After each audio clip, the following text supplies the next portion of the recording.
화면 잘 보이세요? 소리 잘 들리시고요. 네네. 예, FM이 바뀐 게 많아서 여러분한테 부담 참 많이 되고 있습니다. 그런데 지금 2019년 6월에 이제 전환 공표가 됐는데 지금 아직까지 더딘 이유는 완성차 업계에서 굉장히 관심을 의외로 두고 있지 않습니다. 오늘 그 폭스바겐 아우디 코리아에서 좀 오셔서 매우 반갑고 저희도 여쭤보고 싶은 게 되게 많은데요. 일단은 현대기아 쪽이나 특히 이쪽에서는 더더군다나 지금 관심이 너무 없다 보니까 그렇다고 아예 손을 놓을 수는 없습니다. 세계 그 전 세계 트렌드에서 새로운 유행이라는 것도 중요하고 새로운 그 이런 기법에 대한 트렌드도 중요한데 되게 신상품이 나온 거예요. 근데 신상품이 나왔는데 그냥 뭐 우리한테 별로 도움도 안 되고 이러면 상관이 없습니다만 지금 FME하고 기존의 AIG 4판하고 비교하시면 이 잠재 리스크를 완전히 긁어내서 우리 회사 품질에 진짜 도움되는 툴로 지금 확실하게 나왔는데 여지껏 우리 기업들이 FME를 형식적으로 작성하고 피팝이나 ESR 서류에 일부로만 쓰시다 보니까 별로 FME는 우리한테 도움되는 애들이 아니었습니다. 그러나 FME라는 거는 문서나 결과물의 어떤 그 결과보다 중요한 게 사실상 활동입니다. FME라는 그 잠재 리스크를 여러분들이 도출시키고 실제 품질을 개선하고 예방한 툴로서 개발할 때부터 쓰기 때문에 이 잘 쓰여야 되는 건 활동의 중요성이 더 강조됩니다. 자, 일단은 FME 폼이 사실상 결과물이긴 하지만 이 폼의 서식이요 2배가량 오른쪽으로 늘어났습니다. 그래서 A4 용지 가로로 여러분 옛날에 인쇄하시면은 딱딱 인쇄가 되셨잖아요. 지금부터는 A4 가로로 인쇄하시면은 우리 연세 조금 드신 그 임원들께서는 안 보이신다고 하시면서 다시 해오라 또는 A3로 해라 이럴 정도로 굉장히 양식이 길어졌습니다. 그리고 3레벨 구조 333의 개념이 되게 많이 들어왔는데요. 그 상위 초점 요소 하위 시스템 이렇게 3단계로 좀 나누어져 있는 거가 되게 명확해졌고요. 그러니까 이게 가장 길어지게 된 계기인데 우리 예전에 FM에는 우리 걸 중심으로 해서 뭐 이렇게 좀 전개 오른쪽 쭉 전개 나가서 사실 분량을 전개하는 개념밖에 안 됐습니다. 그런데 지금부터는 자기들 초점 요소 상위 시스템인 고객이나 이 고객의 아이템에 대해서 굉장히 자세히 알아야 됩니다. 아이템과 그 라인에 대해서. 그러니 이제 연구소 혼자 또는 뭐 생기 혼자 이런 식으로 작성하는 게 불가능해요. 왜냐하면 고객사 아이템하고 고객사 라인을 가장 잘 아는 사람들 연구소일 수도 있지만 품질 QA들입니다. 또는 반도체 쪽에서는 CS 부서들이 굉장히 라인에 살고 있기 때문에 고객사 라인이나 공정 제품을 모르는 사람들이 FM이 절대 접근 못합니다. 왜냐하면 고객사 걸 다 기능까지 알아서 쓰라고 막 나오잖아요, 이번에는. 그래서 더 그렇고요. 그 다음에 협력 사건은 DFM에서 등장하게 되어 있습니다. 소재 부품, 원재료 같은 건 전부 다 그 DFM의 고장 원인 쪽 하위 시스템에서 등장하게 되어 있고, 그 다음에 공정을 더 자세히 알아야 되는 당위성이 생겼습니다. PFME 같은 경우 하위 시스템이 포엠이 됐거든요. 그래서 현장을 포엠으로 탈탈 털어서 꽉꽉 그 분해할 줄 아는 사람이 필요한데 이 사실은 이건 생기도 잘하시지만 보통 생산 엔지니어들이 잘합니다. 관리자나 조반장들, 현장 관리 감독자들 이 사람들도 FME 참여할 수밖에 없게 된 거예요. 이 사람들 없으면 FME 작성 못하냐? 아니요. FME를 이 굉장히 정성적인 툴인데다가 여러분 TFT 안에 있는 인원들의 역량 수준에 의존하기 때문에 이 양에 자세하게 나오거나 이 양이 많이 나오는 건 여러분 TFT 역량 수준에 따라 다릅니다. 그래서 ISO 3000도 그렇고 ITF 1945에서 말하는 프로세스 리스크에 관련해서도 마찬가지지만 이 리스크 분석이라는 건요. 사실 지금의 시점보다는 조금 단기적인 중기적인 미래의 것을 다루다 보니까 초보 사원들이 하는 게 아니에요. 외국에서는 리스크 분석을 사원 대리급들은 하지 않습니다. 못해도 과장급 이상이 손대거든요. 이유가 뭐냐면 여지껏 경험을 통해서 미래를 예측해 보라고 하는 건데 여지껏 경험이 없는 사람들을 데리고 미래를 예측하는 거에 대해서 불가능하기 때문에 그렇습니다. 그래서 원래 리스크 분석은 전문가가 참여하는 것입니다. 그래서 FME를 초보 사원들끼리 개발한다든지 초보 사원들끼리 원래 만드는 게 원래는 불가능합니다. 그래서 상위 시스템하고 초점 요소하고 이제 이런 것들을 헷갈려하던 것들은 조금 이번에 고장 체인 다이어그램을 그려보면서 좀 더 구분이 명확해질 겁니다. 그래서 예전 FME 4판을 작성하실 때 고장 영향, 고장 모드, 고장 원인 이 세 가지를 정말 많이 헷갈리셨거든요. 물론 이것을 작성하는데 다 틀린 답은 아닌데요. 이걸 명확하게 구분하는 게 좀 등장했다고 보시면 좋겠습니다. 자, 결론적으로 이번 FME는 굉장히 어렵고 복잡합니다. 그래서 제대로 접근하시려면 앞으로 고장 메커니즘을 확보하는 게 가능하기 때문에 FME 폼 작성하는 게 중요한 게 아니라 아까 보여드린 고장 체인 다이어그램 같은 메커니즘 자료가 더 중요합니다. 불량이 이제 명쾌한 원인이 확실하다의 개념인데요. 품질팀에서 사실 우리 업무하시면서 고객사 불량 나면 개선 대책서도 작성하고 그 AT 리포트도 작성하고 하시잖아요. 그때마다 작성하는데 사실상 제대로 작성하는 건 굉장히 오래 걸립니다. 쉽게 작성하는 거는 기존의 선배들이나 옛날에 했던 자료에서 다른 으로 저장해서 빨리 개선 대책서 작성하시는 건 쉬운 일이지만 실제 여러분 그 품질이 개선되는 건 아니잖아요. 그래서 그것들이 명쾌하게 개선되려면 메커니즘 자료, 고장에 대한 실패, 이 불량에 대한 메커니즘 자료가 정확해야 됩니다. 그래서 그게 이번 고장 체인 디아그램을 비롯한 FME가 그 역할을 해줄 것이라고 봅니다. 그 다음에 또다시 3.3에 대한 내용 중에 3단 분리입니다. 구조 기능 고장이 가장 7단계 중 핵심인데 저희들이 이걸 구기고라고 불러요. 그래서 스텝 이제 2번부터 4번까지 이제 구조 기능 고장인데 이 구조에 대해서는 BOM을 풀어 쓰시거나 공정 라인 분해 요소라서 어렵지는 뭐 않습니다, 사실상. 근데 이번 FM의 구기고 중에 가장 큰 핵심은 보장도 아니고 구조도 아니고 기능입니다. 이 예전 FM에서 제일 왼쪽에 한번 생각해 보세요. 왼쪽에 보시면은 기능 슬래시 요구사항이라는 게 있었거든요. 그때 보시면 되게 심플하게 적었어요. 근데 지금 FM이 예시들을 보시면요. 전부 다 문장형입니다. 기능도 문장형이고 고장도 문장형이에요. 그냥 뭐 38.4 플러스 마이너스 뭐 0.5 뭐 여기서 불량이면 그냥 불량 뭐 이렇게 적는 그런 식의 FME가 아니에요. 그런 식으로 적다 보면 사실상 품질 개선도 안 되지만 이번 FME는 정성적 툴로서의 진짜 진정한 문장형 리스크를 분석하고 도출하는데 초점이 맞춰져 있습니다. 그러다 보니까 기능에 대한 분석이 아주 디테일하고 자세하게 나와 있습니다. 공정에 대한 기능, 고객사면 고객사의 상황에 대한 기능, 제품인 제품의 기능, 우리 제품이 고객사 엔진이면 엔진에 들어가서 어떤 기능 되게 자세하게 쓰게 되어 있습니다. 기능에서요. 단된 말 붙이면 그리고 나쁜 말, 부정적인 말을 붙이면 전부 다 고장이 됩니다. 이번에는. 그래서 기능 분석 잘하면 고장이 자동적으로 도출되게 돼 있고요. 고장은 여러분 경험하신 분량을 적는 게 아닙니다. 이 FMN 앞에 그 포텐셜이라는 말이 숨어있는 그 잠재적 고장이라는 말을 쓰거든요. 잠재적 고장은 아직 일어나지 않고 가능성을 들고 있는 그 리스크들에 대해서 모두 도출한 걸 잠재적 고장이라고 그래요. 그러면 아직 벌어지지 않은 리스크들을 우리가 마치 경험한 것처럼 또는 마치 도출시키려면 경험이나 추정하는 그 상상력이 풍부해야 됩니다. 이 제품과 이 공정에 대해서. 그래서 그게 기능이 그 내비게이션 역할을 해요, 이번에는. 그래서 기능 분석이 아주 디테일하고 문장 형태로 돼야 고장 도출이 제대로 되고 안 그러면 엉망진창이 된다. FM이 옛날 형식적인 사판하고 똑같아집니다. 이번 FM은요, 사판처럼 형식적으로 작성하는 건 아무짝에 쓸모가 없습니다. 조금 양이 많아지고 길어지지만 디테일하게 만들고 진짜 품질 개선 툴로서 자리 잡게끔 해줄 수 있는 좋은 기회가 왔어요. 하지만 힘들어요. 많은 인원이 필요하고 많은 시간이 필요합니다. 그러나 품질을 제대로 개선하고 도출하는데 접근하시겠다 그러면 이번 툴을 좀 더 자세히 접근해 갖고 제대로 만들어 보시는 게 좋을 거예요. 그리고 이번 FME도 사실상 AI 에이지하고 VD하고 둘이 합쳐서 합작으로 만들다 보니까 저희가 봤을 땐 솔직히 그 길게 고민해서 만든 툴 같지는 않습니다. 왜냐하면 4판에서 아주 잘 돼 있었던 좋은 점도 많은데 그 좋은 점을 이번 그 퍼스트판에서는 못 가져오고 뭐 테이블표 같은 거, 그 심각도 발생도 공출도 기준 같은 거 이런 건 되게 아쉬운 점이 많아요. 그래서 작성법에 대해서도 가이드라인도 없고요. 예시도 불명하고요. 그 예시도 길게 예시가 없어요. 부록에도 보면 예시가 길지 않기 때문에 이게 지금 저희들 작성하는데 아주 도움이 되지 않습니다. 그래서 나름의 해석을 해야 되고 FM이라는 거의 본질, 잠재적 리스크를 긁어내고 그 긁어낸 리스크에 대해서 대책이 명확하고 그 다음에 리스크 분석은요. 모든 분량을 긁어낸 다음에 개선시키는 게 목적이 아닙니다. 우리 리소스 자원이라는 거 한계가 있기 때문에 인적 자원, 물적 자원하고 숨어있는 재분석 자원은 우선순위를 두고 배치시키기 위해서 하는 게 리스크 분석이거든요.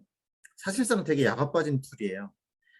일반 운영 프로세스 리스크 분석도 그렇고 이런 FME 제품 리스크 분석도 그렇고 ITF 1694나 9001에서 말한 조직의 상황 이것도 조직 리스크 분석한 툴이거든요.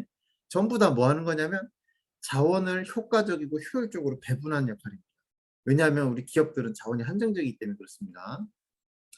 그래서 제대로 된 가이드라인이 없고 복잡해지고 조금 이제 그런 형식적인 것들도 많기 때문에 부서별로 베테랑들이 많이 모여야 됩니다.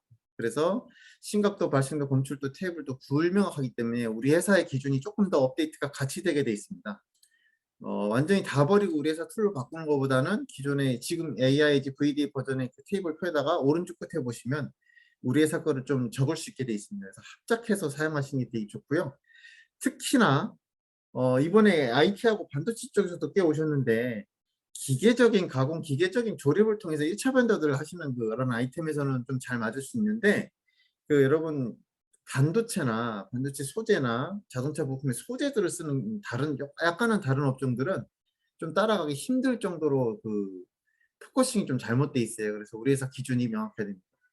그래서 혼자 할 수 없습니다. FM이 진짜 이제부터 혼자 해가지고 이번 버전은 감당할 수 없는 레벨이기 때문에 여러분 TFT 인원들이 같이 할 수 있도록 유도하게 돼 있습니다. 자, 그래서 이 엑셀을 사용해서 FM을 저희들은 합니다. 그리고 요즘에 소프트웨어로 하는 거 되게 세미나 되게 많이 하거든요. 저희들도 아는 분들이 이제 소프트웨어 세미나를 많이 하시던데요. 여러분 FM이 지금 굉장히 잘하세요? 라고 질문하면 제가 한 분도 우리 회사 FM이 잘합니다. 라고 손 드시는 분을 본 적이 없어요. 일단 우리나라 토종기업에서는 거의 본 적이 없다고 보실 수 있을 것 같습니다. 외국계 기업 중에 일부 잘하는 회사들이 있다고는 하지만 실제 형식적인 경우 많고 활동까지는 못하는 경우도 있어요. 작성은 잘할 수 있죠. 하지만 그 회사가 잘한 게 아니라 지금 작성하신 분의 역량이 뛰어나서 작성되는 거지 또 그분 퇴사하면 FMA 수준이 좀 내려앉겠죠. 그래서 엑셀이라는 걸 활용해서 일단은 작성하고 있고요. 소프트웨어는 써도 되고 안 써도 됩니다만 여러분 소프트웨어가 좋으면 여러분 FMA 수준이 올라가세요? 그렇지는 않습니다. FM이 소프트웨어 툴 수준 때문에 못 쓰는 게 아니라 여러분들이 지금 쓸 수 있는 상황이 안 되시는 거예요. 여러 사람이 뭐 개발 기간에 맨날 모여서 FM이 작성할 수 있는 시간 되셔야 되고요. 양산 중에도 그 개발하는 걸 돌아보실 시간이 있어야 됩니다. 근데 개발 많고 바쁘신 회사들 옛날 FM이 열어볼 새가 없습니다. 그래서 FM이라는 거 다시 돌아보고 또 만지작거리고 하는 그 조직의 분위기가 나와야 돼요. 그러니까 아무래도 임원들, 경영층에서 FM이라는 게 무엇인지 정확하게 아셔야 되고요. 이것을 이해하시고 해야 되는 당위성이나 이걸 품질 개선이나 품질 예방 툴로서 손대실 수 있는 기업들이나 FM을 좀 향상시킬 수 있습니다. 절대 소프트웨어 좋은 거 쓰신다고 FM이 좋아지는 거 아니라는 거 명백하게 말씀드릴게요. 그래서 요즘 뭐 스마트 FM이라서 1,000만 원짜리, 2,000만 원짜리 쓰시든 뭐 IQ FM이 비싼 걸 쓰시든 전혀 상관없어요. 여러분 상황과 의지에 따라서 다릅니다. 저희가 만들어 놓은 고장체인 다이어그램 필수는 아닌데요. 이 활동하는데 FME를 쓰는 툴로서 완전히 소스 도구가 되기 때문에 고장체인 다이어그램을 꼭 쓰셔야만 이 예방 품질과 고장 메커니즘을 사용할 수 있습니다. 자, 이게 고장체인 다이어그램인데요. 이거는 먼저 이병수 본부장님이 설명했던 거는 요 다음 그림에서 선으로 연결된 애들입니다. 이게 지금 왼쪽에 보시면 여기가 상위, 잘 보세요. 여기 가운데가 중점 요소, 여기가 하위 시스템입니다. 결국에 뭘 말하는 거냐면은 이게 지금 만약에 DFME 같은데 DFME 같은 경우 여기는 고객사에서 쓰이는 우리의 어셈블리 아이템에서 어떤 역할과 기능과 고장 영향, 여기는 우리 초점 요소, 포커스 엘리먼트, 우리 제품의 입장에서 볼 수 있는 불량 증상, 즉 페일러 모드, 고장 모드와 우리 거의 기능, 우리 거의 구조입니다. 그리고 하위 시스템은 DFM에는 BOM을 풀어서 쓴 거니까 소재 부품 재료들입니다. 그래서 컴포넌트들인데 이게 협력사에서 주로 많이 가져오시는 소재 원재료 쪽에 해당되니까 그들의 하나하나의 기능 그리고 그들의 반대말인 고장 원인들입니다. 그래서 고장 영향은 왜 일어났어요? 아, 우리 제품은 이런 문제를 갖고 있어서 일어났어요. 그럼 우리 제품은 왜 이런 일이 벌어졌어요? 우리 컴포넌트에서 이런 문제가 있어서 서로 이 원인계를 손으로 연결하는 거예요. 이게 처음에는 복잡하신데 제품이 복잡하고 구조가 좀 어려울수록 이걸 선으로 작성하는 게 너무 힘들면요.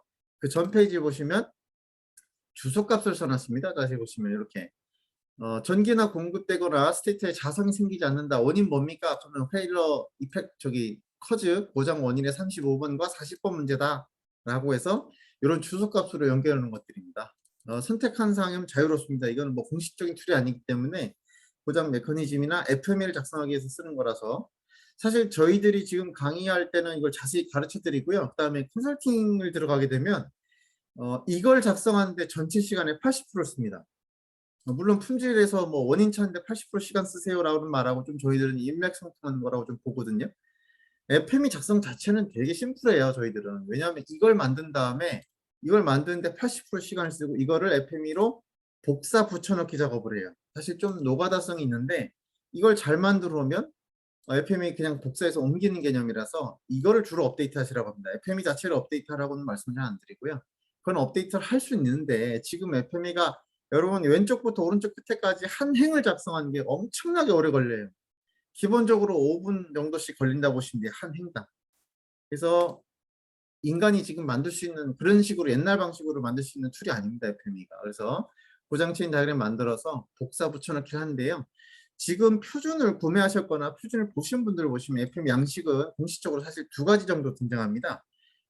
이 위에 있는 색깔을 사실상 컬러 코딩이라는 용어가 등장하거든요. 그래서 컬러 코딩이란 말을 쓰고 예전에 FM이 저 상단 범내에 색깔이라는 걸 칠하지 않았어요. 근데 이번에는 회색, 하늘색, 보라색, 회색, 하늘색, 보라색 이렇게 해서 회색은 상위, 하늘색은 중점 우리 거 요소, 그다음에 하위 요소는 보라색으로 해서 색깔 컬러 코딩을 쓰면서 이 색깔이 반복해서 섞여서 등장하는 양식을 저희들은 이걸 A형 양식이라고 표현합니다. A형 양식. 표준에 자주 등장한 양식입니다. 이게. 그런데 실제로 작성해 보면 정신 나갈 정도로 어렵습니다. 이유는 자꾸 뭔가를 다른 걸 반복시키거든요. 그래서 내가 하나를 이어서 나갈 수 있는 그 집중력을 흐트러뜨려요. 상위 시스템 구조 만들고 있으면 우리 거 자꾸 쓰라 그러고 우리 거 쓰고 있으면 밑에 거 쓰라 그러고 다시 또 이 구조 끝나면 기능으로 상위 거 쓰라 그러고 자꾸 이런 식으로 등장하기 때문에 어렵습니다. 만약에 저희가 제시하는 이 고장체인 다그램 요 위에 거 보세요. 요걸 작성해 놓고 이걸로 옮기시면요. 지금 화살표 숫자 순서대로 이렇게 가야 돼요. 그러니까 난잡해져요. 이건 하지 말라고 저희가 그림 그려드린 겁니다. 제가 말하고 싶은 얘기는 A형 양식 쓰지 마세요 라고 말하고 싶은 겁니다. 다음 장 보시면은 고장체인 다이어그램을 그대로 쓴 다음에 요거를 순서에 맞게 바로바로 숫자를 들여다보시면 됩니다. 정확히 말하면요. 요 그림 보이시죠? 화면 잘 보이시죠?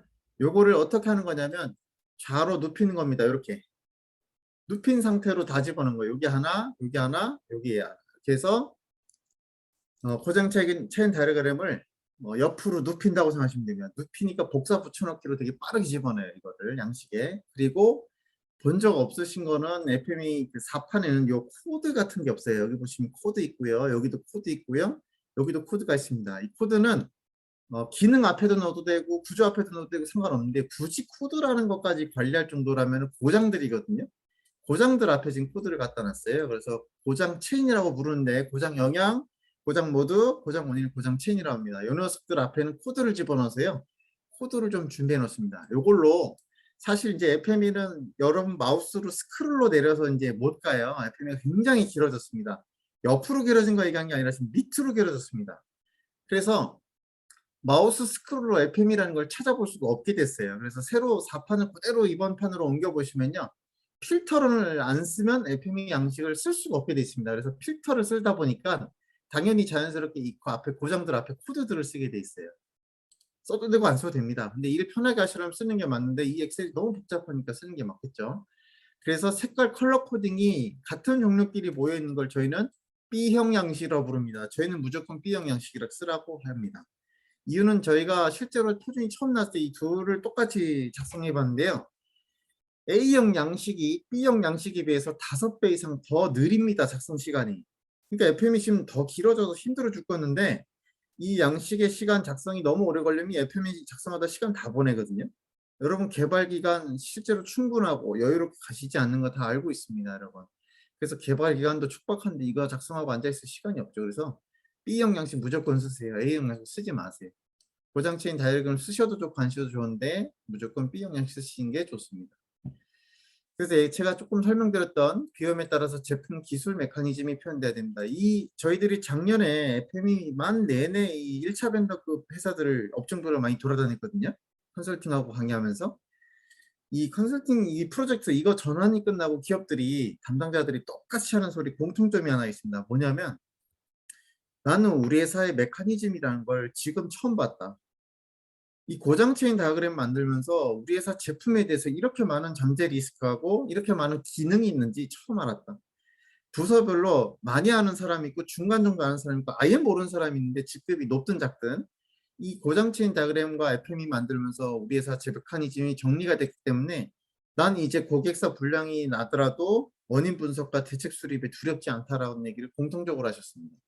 그러니까 제품 기술 메커니즘이 정리됩니다. 이번 FM을 통해서. 그리고 외주 문제들은 전부 다 DFM에서만 나오고 아까 우리 이번 부장님께서 말씀드린 것처럼 PFM에서는 외주 불량 거론하지 않습니다.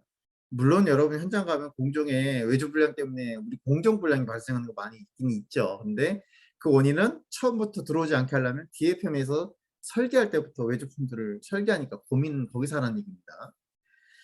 자, 그리고 완성차에서 간혹 FTA라 그래서 고장목 분석이라고 해오라고 하는 경우 있습니다. 현대기아 같은 경우에는 FTA를 연구소끼리 하는 그 업무에서는 해오라고 하는 경우가 있고요.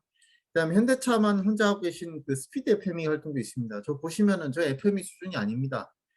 사실상 완성차는 FME라는 걸 못합니다. 구조상. 그래서 보통 컨셉이나 시스템 FME 같은 걸 하는데 그런 개념의 FME입니다. 스피드 FME. 그래서 1차 밴드하고 자기들 아이템하고 연결고리 선에서의 문제로 컨셉만 고민해보는 FME라서요. 실제 여러분들 도움 주거나 여러분들 하시라고 시키는 FME 개념이 아니에요. 그리고 저희들이 현장 들어가서 하는 FME는요. 어떤 특정한 품번 10자리짜리의 그 FME를 만드는 게 아니고요. 저희들은 여러분들이 주력으로 하시는 제품 군이 있잖아요. 그래서 샤시면 샤시, 의장이면 의장, 뭐 엔진이면 엔진 이렇게 부품이 있잖아요. 어셈블리가. 그거의 마스터 FME를 만드는 위주로 저희들은 작성을 같이 합니다. 그래서 그 마스터를 제대로 만들어 놓으면 거기서 이제 숫자 바꾸고 좀씩 바꾸면 품번별 FME가 만들어질 수 있도록 그 마스터 FME를 만드는 거를 같이 초점에 맞춰서 합니다. 어쨌든 FME 순서상 DFME가 먼저기 때문에요. 연구소 FME, DFME가 먼저 완벽해야지 공정 FME도 완성도가 높은 편입니다. 그래서 FME들은 양산 품질의 80%가 결정되는 순간이라고 생각하시면 좋겠어요. 자, 그리고 공정 FM에는 포엠 요소를 다루는데요. 우리 일반적으로 제조업에서 말하는 포엠하고 살짝 다릅니다. 그 포엠 중에 세 번째, 네 번째가 조금 다른데 간접 재료라는 개념의 포엠하고요.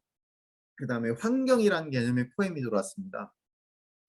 그래서 여기서 말하는 환경은 ISO 900이나 ITF에서 말하는 그 7.1.4항의 프로세스 운영 환경에서 말하는 작업 환경을 의미합니다. 공정 운영의 작업 환경. 그 다음에 간접 재료라 하면 직접 재료랑은 달라요. 직접 재료는 우리 어셈블리의 부품들이죠. 소재나. 얘네들은 직접 재료고요. 간접 재료는 제품에 정의는 없습니다. 제품에 맞닿는데 공정 운영상 제품에 닿아서 가거나 BOM에 포함되어 있지 않은데 제품에 닿아서 고객으로 나가는 거 전부 다 간접 재료를 잡으시면 됩니다. 절삭 가공 분야에서는 절삭유들이 간접 재료입니다. 제품엔 닿는데 제품은 아니죠. 제품을 가공할 때 원활하게 해야 되고 열을 식혀주기 위해서 절삭유를 뿌리는 거는 필수지만 그건 제품은 아닙니다. 그러나 얘가 제품이 아닌데 제품처럼 남아서 유분을 형성하거나 이물질이나 무늬를 형성해서 고객사로 나가면 그건 불량입니다. 간접 재료들은 제품에 묻어서 또는 붙어서 나가는 애들 또는 붙어서 쓰이는 애들 전부 다 간접 재료로 보시면 됩니다. 자, 그리고 아까 AP 테이블도 보셨겠지만 여러분 RP에는 무슨 단점이 있을까요? RP는 곱하기 해서 심각도, 발생도, 검출도를 점수로 천점으로 환산하잖아요. 그러니까 여러분 점수를 어떻게 해요? 최대한 사실과 다르게 낮은 형태로 좀 줄이잖아요. 그러니까 RP는 점수만 낮으면 대책이라는 걸 작성 안 해야 되니까 너무 신이 나지 않습니까? 그래서 기업들이 그렇게 만드니까 그걸 받는 고객들은 어떻게 써요? 열이 받는 거예요. 그러니까 RPN이라는 거 단점을 보완하기 위해서 아예 그냥 등급제로 바꾼 겁니다. 숫자 이제 없어졌고요. 심각도, 발생도, 검출도 숫자는 있지만 등급에 대한 점수는 RPN은 없어졌고 AP 등급, 하이 레벨, 뭐 미디엄, 로우 이제 세 개의 등급으로 나눠져 있습니다. 그래서 이 등급과 이 심각도와 관련된 것들만 이제 손대게 돼 있습니다. 그리고 이번 표준에는 구체적인 예시와 사례가 하나도 없습니다. 표준 사서 읽어보시면은 아마 5번 읽어도 이해가 잘 안 되실 수도 있어요. 저희들도 똑같았습니다. 그리고 여러분 지금 고객들이 여러분한테 지시하거나 요구하지 않아도 여기 보시면 그래도 요구한다고 설문조사해 주신 분이 많은데 여러분 1694하고 심사원들이 이제 예전에 FM이 잘 안 봐주셨거든요. 지금 FM이 손도 안 대고 그냥 가십니다. 1694하고 심사원들이 지금 사실상 심사 시간이 길지 않기 때문에 이게 FM이 가지고 여러분한테 뭐 가르쳐 주거나 카운셀링 해주거나 이건 자체가 원래는 불법이고요. 규칙 위반이고 FME라는 걸 손대거나 알려줄 새가 없어요. 그래서 여러분 FME에 또 CP 컨트롤 플랜하고 작업 표준하고 현장하고 일치되는 이런 것만 봐주고 가지 그 이상 봐주지도 못해요. 재미없잖아요, 이제 그런 거. 여러분 심사원 때문에 심사 준비하지 마시고, 여러분 그 심사 때문에 회사 심사 준비하지 마시고, 여러분 제품 예방 품질에 채권에서 이 FME 수준을 한번 올려보시면 좋을 것 같습니다. 이제 우리 지금 오신 기업들의 규모는 이제 저런 거 불일치하는 거 잡아내는 거 지겹죠. 요즘에 전산화도 돼 있고 이제 좋은 기술도 있고